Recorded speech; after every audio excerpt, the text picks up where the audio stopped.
The Bible is a book, true or false? Books. It is a collection of books. How many books are in the Bible? Tilly. How many testaments are in the Bible? I heard 2. All right, Benjamin, how many books are there in the Old Testament? 39 is the correct guess. How many books are in the New Testament, Cece? 27. All right. Titus, the books of the Old Testament can be divided into 3 kinds of books. What are they? That is correct. History, prophecy, and poetry. All right. Let's see. In the New Testament, there are also 3 kinds of books. Joshua, what are those 3 kinds of books? Oh. What are the 3 types of books in the New Testament?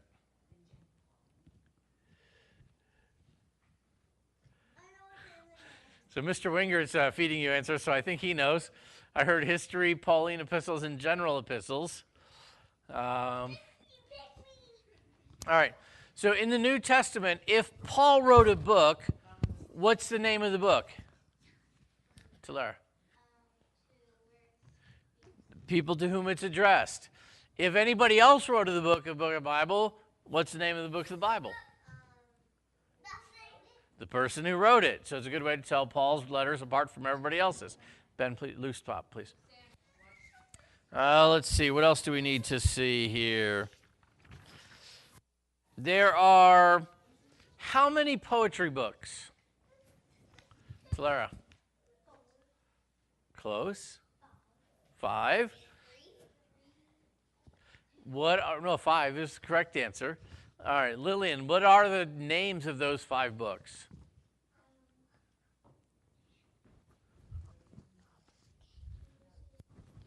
No, the 5 poetry books, not the Pentateuch.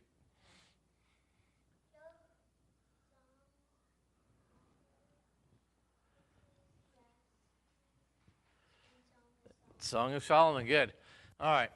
How many prophets are there? Ooh, I didn't tell you the answer to this one, so this will be good. Lillian? 12, okay, I think that's right. What's the difference between a major prophet and a minor prophet? Luke. Prophecy. Ben? Okay, big and small, right. Major prophets are big, minor prophets are little. All right. So we also talked about there are 3 periods of prophetic books. I'm not going to get into that one because that's where we want to start heading tonight. So if you were to think about the Bible as a collection of books, the history of the Bible is actually kind of a story arc. There's one great big story arc in the Bible. It tells one story from the beginning to the end. And a lot of that story is covered in the history books, but we can actually look and divide the Bible into about 12 or 13 eras of history and see what kind of happened along the way. So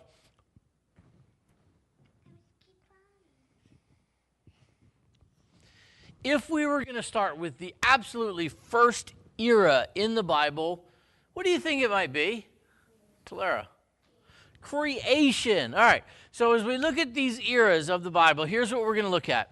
Four different things for each era. First of all, 5, I guess. The name of the era.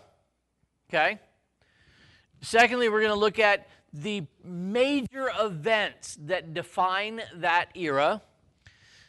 Thirdly, we're going to talk about which historical books cover that particular era. Fourthly, we're going to identify where the era was centered geographically. Where did most of the events of that era happen? And then lastly, we're going to talk about the key person of that era, the person who kind of embodied the spirit of that era, the person who was most important in that particular era.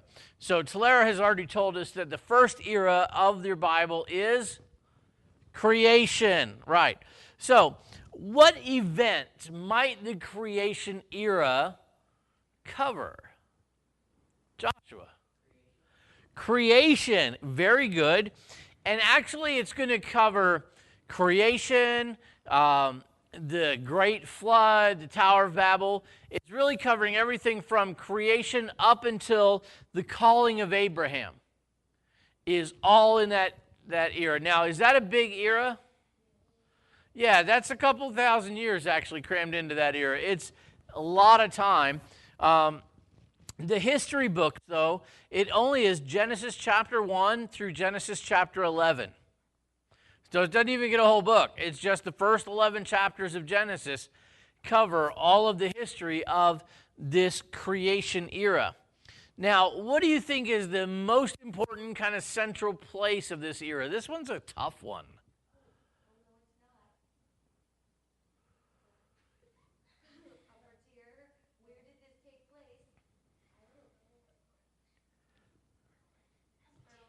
Okay, the Fertile Crescent is a good one. You could talk about the Garden of Eden, because that was kind of important.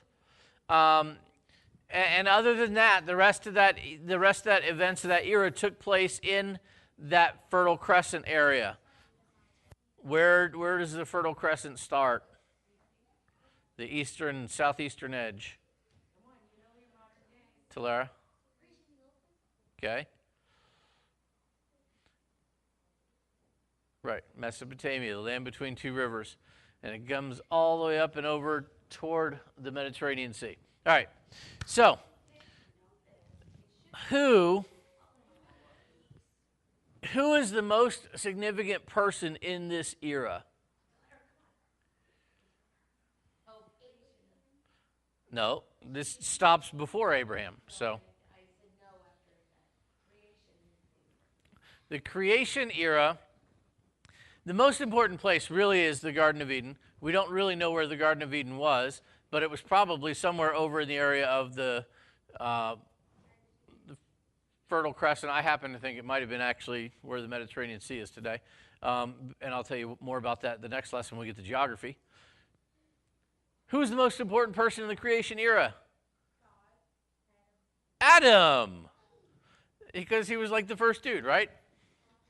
All right, so, yeah, very funny. So there's the creation era. Now, that covers a lot of time period. The second era, and here's kind of an interesting thing. This study of the different eras in the Bible actually is what's driving our Sunday school. You don't even know it, and this is underneath the hood in our Sunday school engine. We started in the second era. We skipped the first era. So anybody remember what era we started with about 2 years ago, bless you, as we started to develop our own curriculum in-house? Tulare. It's a big word, you may not know it.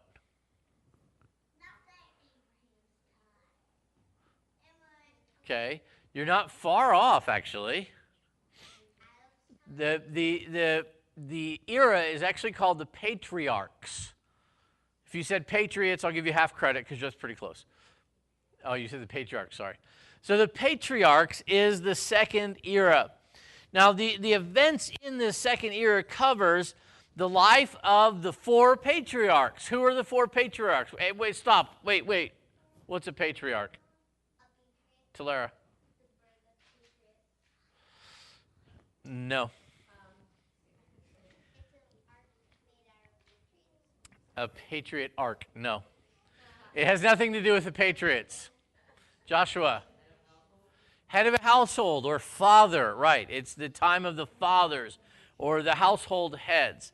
So the patriarchs covers the lives of four particular men who we call the patriarchs. They're the fathers. They're the heads of the household. Heads of which household? No, very specific household.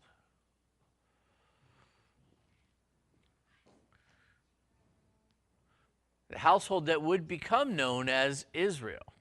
So the four patriarchs are, I heard Aunt whispering them to Cece, so I'll let Cece answer this one. Abraham, Isaac, Jacob, and Joseph. So the patriarchs covers all of the events of those 4 people. Now the history for the patriarchs period is Genesis chapter 12 through Genesis chapter 50. So it's the second half, or the second 2/3, however you want to measure it, of the book of Genesis covers this period of the patriarchs. Now the place, where does the story of the patriarchs really happen? Ben. Very good. Yes, they were all standing on the Bible. It was kind of small, but they shopped at IKEA, so it was okay.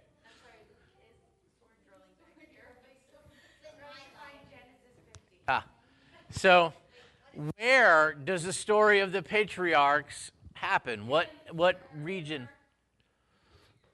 No, where does the story really center? Figure Abraham, Isaac, Jacob, Joseph. You got 4 people.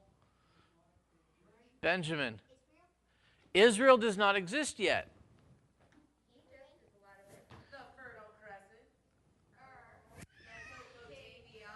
How about the land of Canaan? It starts in, well, no, because the land of Canaan is on the western side there of the Mediterranean Sea. The Fertile Crescent is further to the east, as is as is as is Haram. All those other places are further east. So the story really centers around the land of Canaan. Abraham goes there. Isaac is born there. Jacob is born there. Joseph is born there, leaves from there.